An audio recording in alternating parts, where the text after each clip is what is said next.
फडणवीस सरकारचे 4 मोठे निर्णय, शेतकऱ्यांसह मीरा भाईंदर, अकोला, छत्रपती संभाजीनगर, रायगडसाठी महत्त्वाचे निर्णय।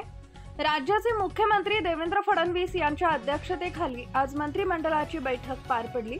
या बैठकीत 4 महत्त्वाचे निर्णय घेण्यात आले आहेत। राज्याचे मुख्यमंत्री देवेंद्र फडणवीस यांच्या अध्यक्षतेखाली आज मंत्रिमंडळाची बैठक पार पडली।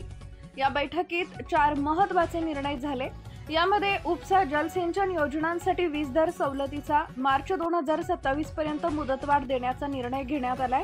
तर मीरा भाईंदर महानगरपालिकेच्या पाणीपुरवठा प्रकल्पासाठी 116 कोटी रुपये कर्ज उभारणी करण्याचा निर्णय आजच्या मंत्रिमंडळाच्या बैठकीत घेण्यात आला आहे। ऊर्जा विभाग, शेतकऱ्यांना दिलासा। उपसा जलसिंचन योजनासाठी वीज दर सवलतीला मार्च 2027 पर्यंत मुदतवाढ। अति उच्च दाब व लघुदाब उपसा जलसिंचन अशा प्रकारच्या 1789 योजनांचा वीज दरात सवलतीमुळे शेतकरी सभासदांना लाभ।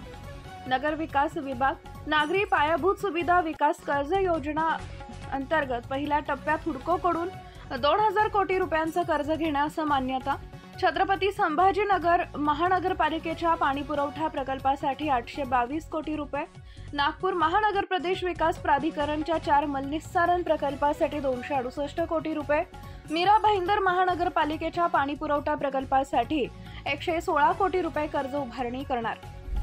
मृदा व जलसंधारण विभाग, अकोला जिल्ह्यातील घोंगा आणि कानडी तालुका मूर्तिजापूर येथील लघु पाटबंधारे प्रकल्प योजनांच्या दुरुस्ती खर्चाची तरतूद करण्यास मान्यता।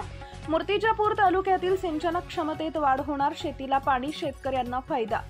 महसूल विभाग, रायगड जिल्ह्यातील मौजे आसुडगाव तालुका पनवेल येथील शासकीय गायरानातील 4 हेक्टर जमीन भारत सरकारच्या सबसिडरी इंटेलिजन्स ब्युरो यांना अधिकारी कर्मचारी यांच्याकरता निवासस्थाने रहिवास क्वार्टर्स बांधण्यास देण्यास मान्यता।